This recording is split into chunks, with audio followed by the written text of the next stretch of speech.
Good morning. Okay, आज से हम सेकेंड चैप्टर कंटिन्यू करेंगे।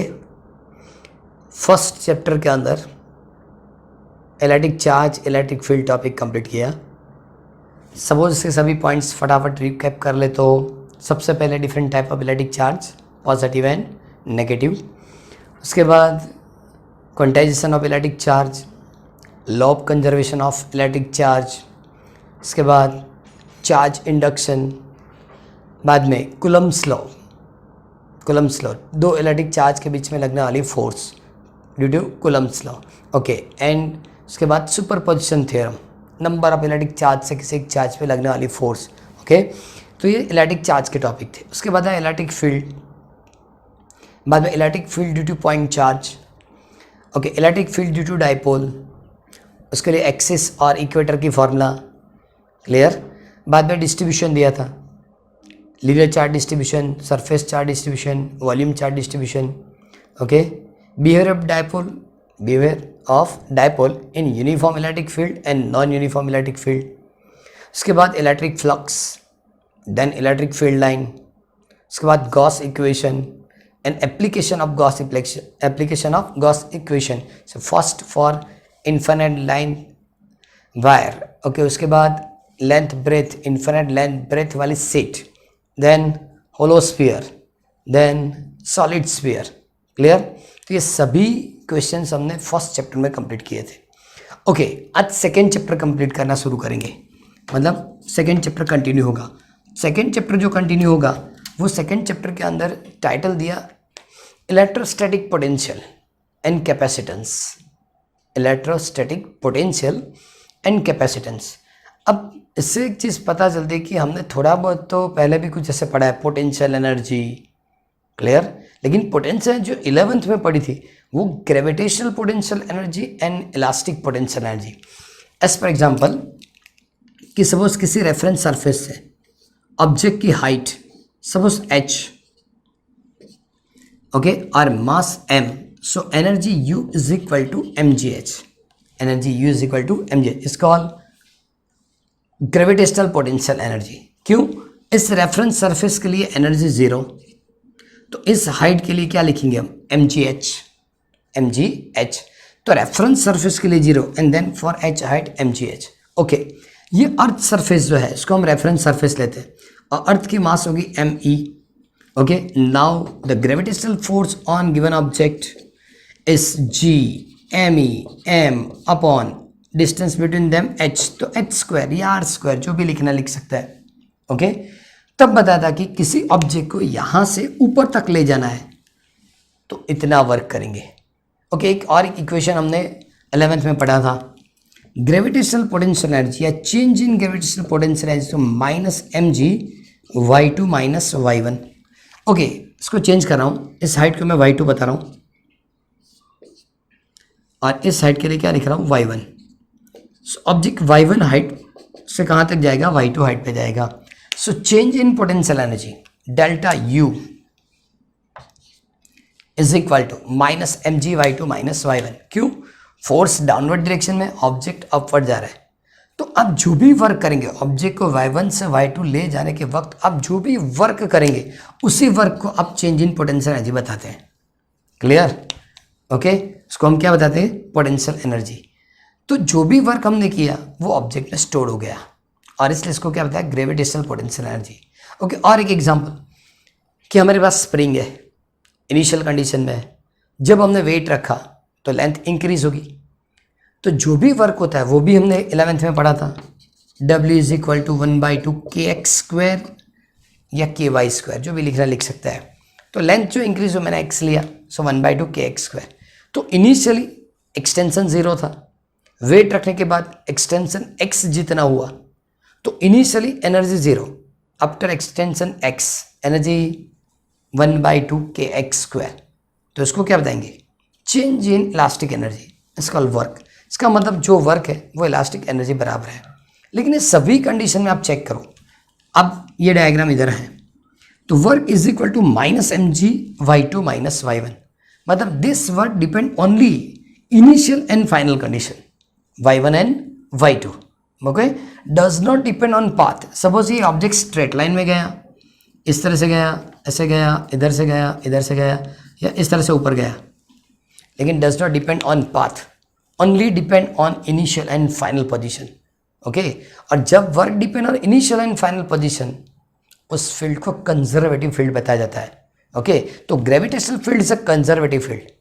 आज हम समझेंगे कि electric field also conservative field. Okay, अब जो डायग्राम कंप्लीट करेंगे वो इलेक्ट्रिक चार्ज के लिए होगा कि सपोज दो इलेक्ट्रिक चार्ज है, तो दोनों इलेक्ट्रिक चार्ज के बीच में लगने वाली फोर्स भी क्या होती है? Inversely proportional to square of distance. Similarly gravitational force also depend on inversely proportional to square of distance. Clear? Okay, अब यह एक डायग्राम बनाओगे। सपोज इस पॉइंट के ऊपर capital Q plus capital Q, चलो ओनली प्लस यहां लिख देता हूं, plus Q charge O point पे रखा। ओके, और यहां इधर आर पॉइंट से small q electric charge, small q लेकिन पॉजिटिव, आर से कहां तक आता है? पी तक आता है। ओके, इलेक्ट्रिक चार्ज हमको आर से पी तक लाना है। फील्ड किसकी है? कैपिटल क्यू की। फील्ड की equation, so electric field due to point charge is k q by, तो ये डिस्टेंस पे डिपेंड करता है, तो r square, commonly r square. Okay, लेकिन अब टेस्ट चार्ज आर से कहां तक आएगा? पी तक। कौन सा चार्ज है? पॉजिटिव। पॉजिटिव चार्ज पे कौन सा फोर्स देगा? Repulsive force. ओके, आप जब इसको आर से पी तक लाएंगे तो जो फोर्स आप प्रोवाइड कर रहे हैं वो एफ एक्सटर्नल है। वो फोर्स कौन सा है? F external.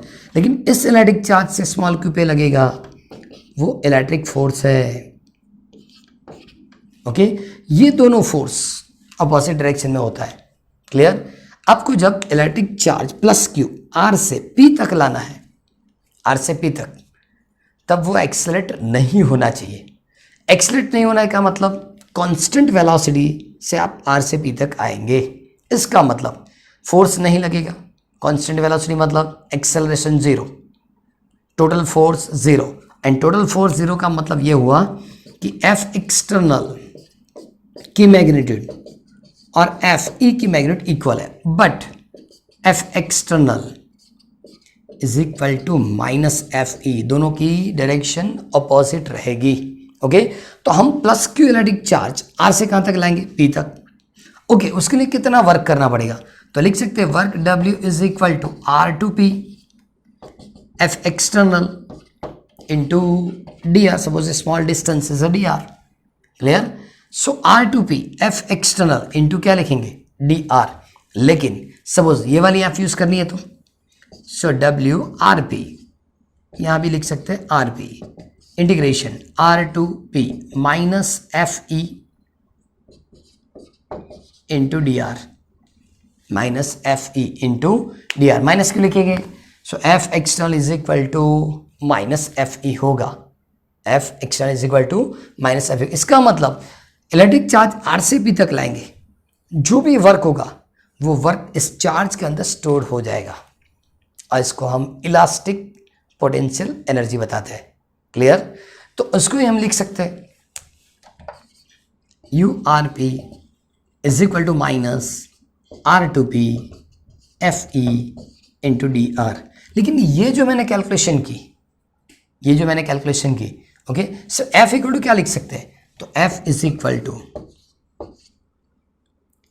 Okay, electric force से लगने वाली, सॉरी, इलेक्ट्रिक फील्ड से लगने वाली force, F is equal to E Q. So electric field into charge into D R. तो आप क्यू बाहर रख सकते हैं, R to P E into D R. इसका मतलब the potential energy is a linear integration of electric field.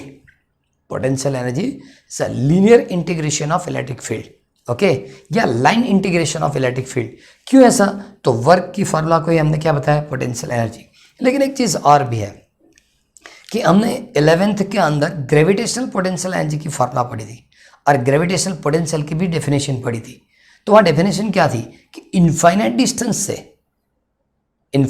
से unit mass की ऑब्जेक्ट, यूनिट मास मतलब m इक्वल टू 1 kg, जब इन्फिनिट डिस्टेंस से m इक्वल टू 1 kg वाली object जब gravitational field में लाएंगे, जो भी वर्क होगा, जो भी वर्क, उसको उस पॉइंट के लिए ग्रेविटेशनल पोटेंशियल बताया जाएगा। ओके, लेकिन वर्क फील्ड की अपोजिट डायरेक्शन में होगा, इसलिए हम क्या लिखते थे, माइनस। ओके, यहाँ भी ऐसा है कि सपोज आप इस ऑब्जेक्ट को यहाँ ले जाते हैं, ओके, तो ये कौन सा चार्ज है, पॉजिटिव, फील्ड किसकी है, पॉजिटिव चार्ज की, कौन सा फोर्स लगेगा, रिपल्सिव, मतलब क्या आंसर आएगा, माइनस में, तो फील्ड के ऑपोजिट में ही है। तो आप जो भी वर्क करके ऑब्जेक्ट यहाँ लाएंगे तो उसको आप पोटेंशियल एनर्जी बता सकते हैं, U R P. Clear? Okay, यहाँ लिखते हैं कि यू आर पी की original, okay, U R P का मतलब, so U R P is equal to U P minus U R, potential energy at point P minus potential energy at point R. Clear? तो इसका मतलब जब आप potential energy calculate करेंगे तो potential energy की एब्सोल्यूट वैल्यू कभी काम में नहीं आती, क्योंकि एब्सोल्यूट वैल्यू फाइंड करनी है तो इनिशियल पॉइंट इनफाइनाइट डिस्टेंस पे होना चाहिए। इनिशियल पॉइंट कहाँ होगा, इनफाइनाइट डिस्टेंस पे। Suppose initial point infinite distance पे है तो आप क्या लिखेंगे, U R P is equal to integration infinite to P, यही फॉर्मूला में, infinite to P minus Q E into D R. Okay, infinite की वैल्यू तो हम जानते ही नहीं, तो ये कैलकुलेशन हम एग्जैक्टली नहीं कर पाएंगे। ओके, तो absolute value of potential energy इसकी कोई रिक्वायरमेंट नहीं है, लेकिन जो इंपॉर्टेंस है वो पोटेंशियल एनर्जी के डिफरेंस का है। एक चीज़ और कि ये पोटेंशियल एनर्जी किसकी, कैपिटल क्यू की या स्मॉल क्यू की, तो ये जो पोटेंशियल एनर्जी वो सिस्टम की है। ओके, दोनों, मतलब कैपिटल क्यू और स्मॉल क्यू से जो सिस्टम बनती है इसकी पोटेंशियल एनर्जी है। तो जब आप चार्ज को आर से पी तक कांस्टेंट वेलोसिटी से जब लाएंगे, ओके, जो भी वर्क होगा वो वर्क उस चार्ज में स्टोर्ड हो जाएगा, इसको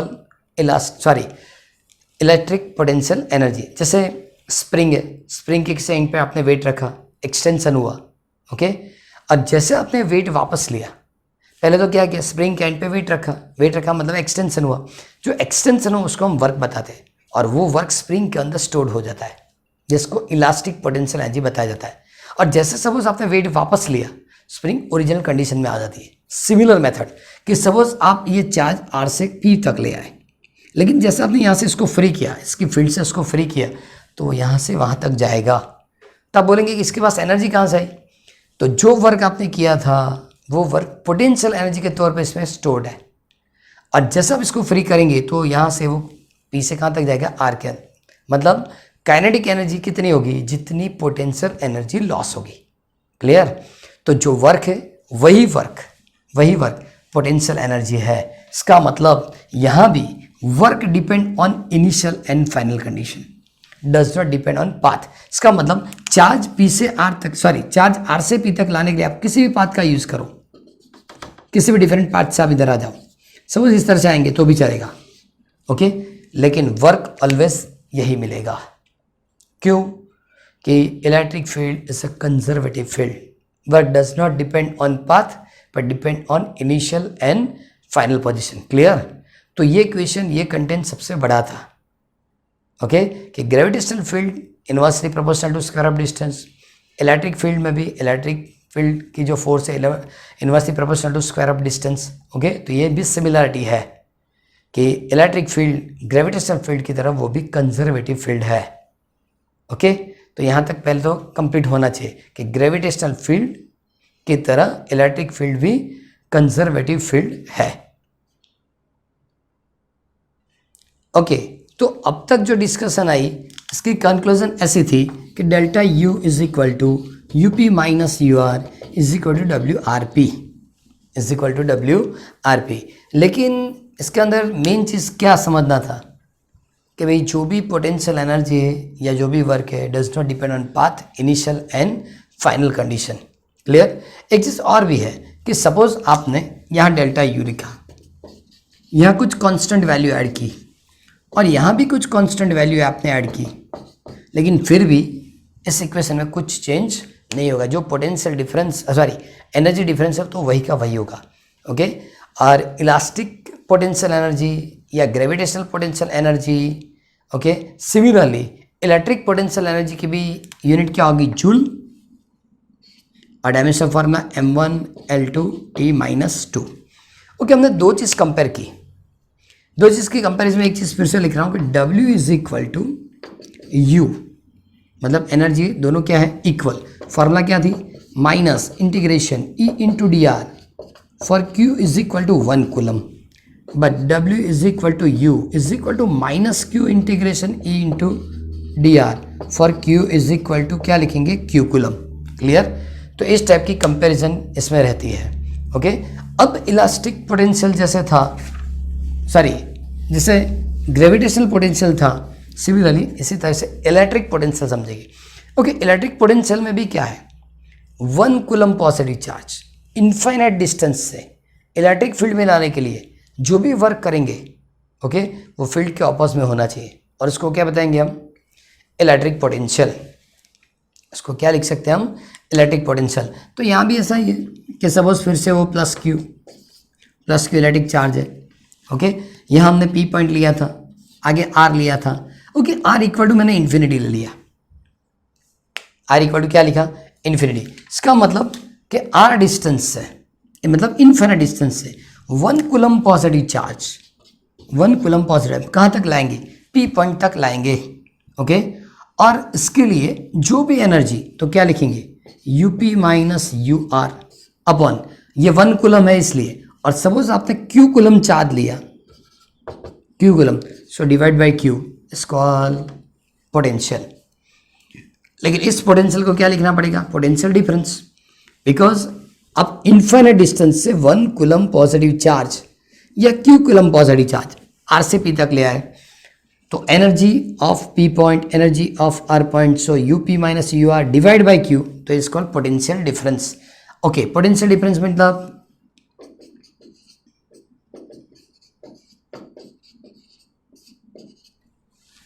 क्लियर? ओके, एक चीज़ और भी है कि इनफाइनाइट डिस्टेंस पे आप चेक करेंगे, इनफाइनाइट डिस्टेंस पे तो पोटेंशियल एनर्जी जीरो होती है। इनफाइनाइट डिस्टेंस के लिए पोटेंशियल एनर्जी क्या होती है, जीरो। तो ये जीरो भी रख सकते हैं। ओके, तो भी क्या बता सके, potential difference zero, potential difference zero नहीं, पोटेंशियल डिफरेंस तो वही होगा VP माइनस VR। अभी मैंने बताया था कि एब्सोल्यूट वैल्यू ऑफ एनर्जी, इसकी कोई ज़रूरत नहीं है। जो change in potential energy, change in potential, वो हमको ज़्यादा से ज़्यादा काम में आएगा। क्लियर? लेकिन एक इन्फॉर्मेशन के तौर पे बताया कि इन्फिनिट डिस्टेंस के ऊपर एनर्जी जो होती है वो क्या हो जाती है, ज़ीरो। क्लियर? ओके, अब इससे एक चीज़ और है कि सपोज नंबर ऑफ पॉइंट्स इसमें लिखे, जो मैंने PDF भेजी है, टेक्स्ट बुक या दर्पण, number of number of points इसके अंदर है कि जिसके अंदर ये चीज़ लिख के दी है कि क्या क्या चीज़ हमको याद रखनी है, तो ये तो पता चल जाएगा। क्लियर? कि भाई potential difference is equal to energy difference divide by Q। Okay, तो अब एक और अभी जो लिखा फिर से लिख रहा हूँ कि V is equal to U is equal to W। कब लिख सकते हैं, Q is equal to 1 coulomb, लेकिन U इज इक्वल टू या W इज इक्वल टू क्या लिख सकते हैं, VQ, जब Q is equal to Q coulomb. अब ये Q इधर मल्टीप्लाई कर दो तो अपने आप फॉर्मूला मिलेगी कि UP माइनस UR is equal to Q VP माइनस VR। क्लियर? तो इस कंक्लूजन से एक चीज़ तो मिलती है कि पोटेंशियल की common formula V is equal to W by Q या U अपॉन Q, जिससे आपको यूनिट मिलेगी joule upon coulomb, joule upon coulomb. ये तो न्यूटन मीटर अपॉन कूलम भी लिख सकते हैं। दर्पण में चेक करेंगे तो 4 ऐसे डिफरेंट 4 आपको यूनिट्स लिख के दिए हैं। ओके, जूल अपॉन कूलम, इसको हम वोल्ट लिखते हैं, जूल अपॉन कूलम, इसको क्या बताएंगे, volt. And dimensional formula side पे लिखते हैं। चलो, joule upon coulomb M1 L2 T minus 2 for electric charge T1 A1। So dimensional formula M1 L2 T minus 3 and A minus 1 for potential. Okay, ये potential या potential difference की dimensional formula है। लेकिन बहुत बार ऐसा भी पूछा है कि इलेक्ट्रिक चार्ज को आप Q लिख के बताएंगे। सो M1 L2 T minus 2 and Q minus 1, इसको इलेक्ट्रिक चार्ज Q लेंगे तो Q माइनस 1। ओके, तो आज जो हमने कंटेंट कंप्लीट किया वो 3 चीज़ थी। कि इलेक्ट्रिक फील्ड के अंदर एक जगह से दूसरी जगह जब चार्ज आप मोशन करवाएंगे, ओके, या चार्ज खुद मूव होगा, कितना वर्क होगा, उसी वर्क को क्या बताएंगे, तो इलेक्ट्रिक पोटेंशियल एनर्जी। और इनफाइनाइट डिस्टेंस से ओके, जब आप 1 कूलम पॉजिटिव या q coulomb positive charge field के अंदर लाएंगे, फील्ड के ऑपोजिट में जो वर्क होगा उसको क्या बताएंगे हम, इलेक्ट्रिक पोटेंशियल। यहाँ भी बता रहा हूँ कि इलेक्ट्रिक पोटेंशियल जो है उसकी एब्सोल्यूट वैल्यू ज़रूरत नहीं है, लेकिन चेंज एज पर एग्जाम्पल आपने किसी वर्क को 5 o'clock कंटिन्यू किया और 6 o'clock कंप्लीट हो गया, तो आप ऐसा नहीं बताते कि 6 घंटे तक वर्क किया था, आप डिफरेंस निकालते हैं। ओके, सिमिलर मेथड यहाँ है। ओके, कि इन्फाइनाइट डिस्टेंस के लिए स्टार्ट हुआ था, इन्फाइनाइट डिस्टेंस का है पी पॉइंट पे, तो पी पॉइंट की पोटेंशियल ओके, और यहाँ से सपोज आर पे गए तो आर पॉइंट की पोटेंशियल, उतना ही डिफरेंस निकालना है। क्लियर? सो पोटेंशियल डिफरेंस की इंपॉर्टेंस है, ओके, एब्सोल्यूट वैल्यू की इंपॉर्टेंस नहीं है, क्योंकि एब्सोल्यूट वैल्यू लिखने जाएंगे तो range infinite to P, infinite to R ऐसा आएगा और तब प्रॉब्लम क्रिएट होगा। क्लियर? और इसलिए यहाँ तक आज कंप्लीट किया। आज सिर्फ इंफॉर्मेशन दी है, work okay, then energy and potential, तीनों फिजिकल क्वांटिटी इक्वल कब लिख सकते हैं, जो Q equal to 1 coulomb. Okay, लेकिन Q is equal to Q होगा तो U is equal to W is equal to क्या लिखेंगे, VQ लिखेंगे। ओके, इसके साथ अब सेकेंड चैप्टर में ऑलवेज जो भी थियरी कंप्लीट होगी उसके साथ एनिमेशन वाली थियरी भी, या जो एनिमेशन है इस टॉपिक के, वो भी हम साथ में सेंड कर देंगे, मतलब प्रॉपरली आप इसके साथ ही रिवाइज कर लेंगे। ओके, जो भी है कंप्लीट करना है, क्योंकि नेक्स्ट वीडियो के अंदर डिफरेंट इलेक्ट्रिक फील्ड के डिफरेंट पोटेंशियल की फॉर्मूला कंटिन्यू करेंगे। It gets stored as potential energy. Let's consider a body lifted vertically to a height h from the surface of the earth. Some work needs to be done against the gravitational force of the earth to lift the body, which is stored as potential energy in the body. When the body is released from height h, the body gains kinetic energy and loses an equal amount of potential energy. The law of conservation of energy holds good in this case, as the total energy of the system is constant. Like gravitational force, the electrostatic force between two charges at rest, expressed by Coulomb's law, is also a conservative force. The gravitational force between masses m1 and m2, separated by a distance d, is expressed as g into m1 m2 by d square, where g is the universal gravitational constant, which is equal to 6.67 into 10 raised to the power minus 11 Newton meter square per kilogram square. We can see that the gravitational force F is inversely proportional to the square of the distance d between the masses.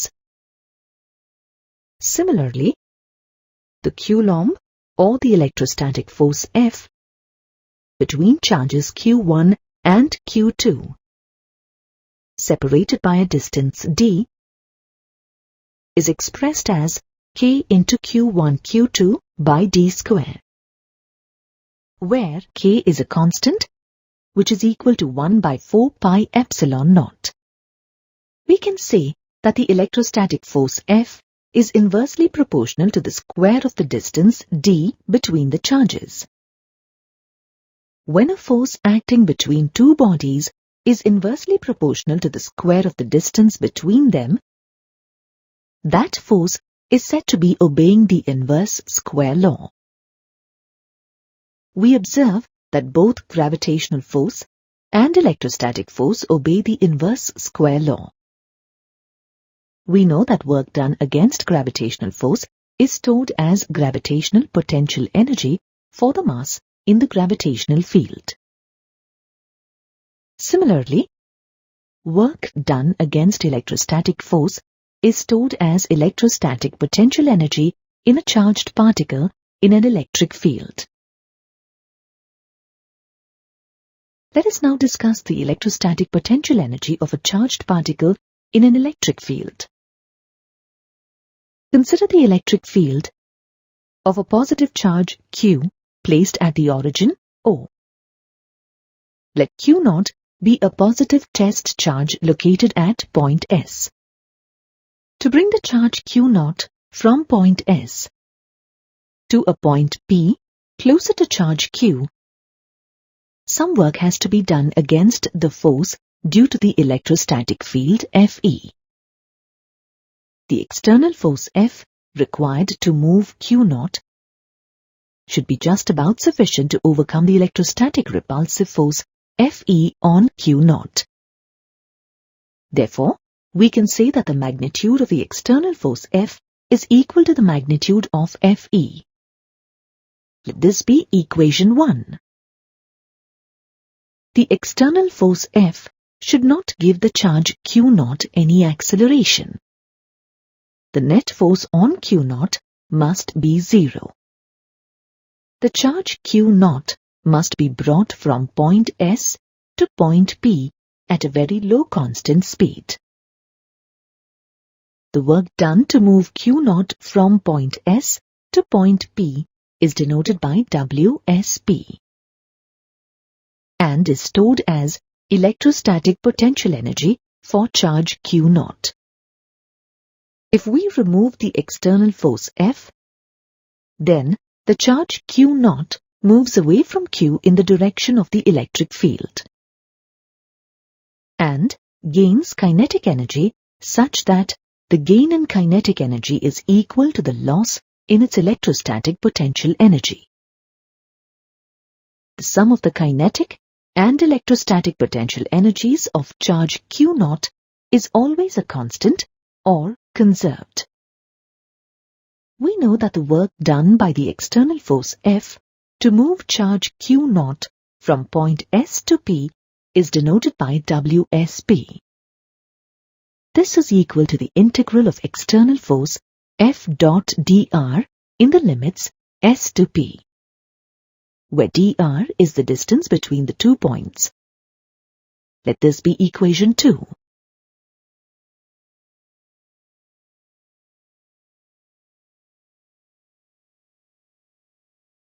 From equation 1, we know that the magnitude of the external force F is equal to the magnitude of force Fe due to the electric field. But the direction of the electrostatic force of Fe is opposite to that of the external force F. Therefore, we can say that external force F is equal to minus Fe. Let this be equation 3. Substituting the value of the external force F from equation 3 in equation 2, we get WSP is equal to minus integral Fe dot dr in the limits S to P. Let this be equation 4. In equation 4, the work done against the electrostatic force is stored as electrostatic potential energy. Hence, at every point in the electric field, the charge Q0 possesses electrostatic potential energy. Let the potential energy of the charge Q0 at points P and S be UP and US respectively. The work done by the external force F, as given by equation 4, is also equal to the difference in the electrostatic potential energies of the charge Q0 at the points P and S in the electric field. Let this be equation 5. The work done by the external force F is WSP is equal to delta U. Let this be equation 6. From equations 5 and 6, the work done by the external force WSP can be rewritten as delta U is equal to UP minus US. Let this be equation 7. The difference in electrostatic potential energy between 2 points in the electric field of any arbitrary charge distribution will be equal to the work done to move a charge from one point to another. The work done according to equation 7 is independent of the path followed to move Q0 from S to P without accelerating Q0, and is dependent only on the initial and final positions.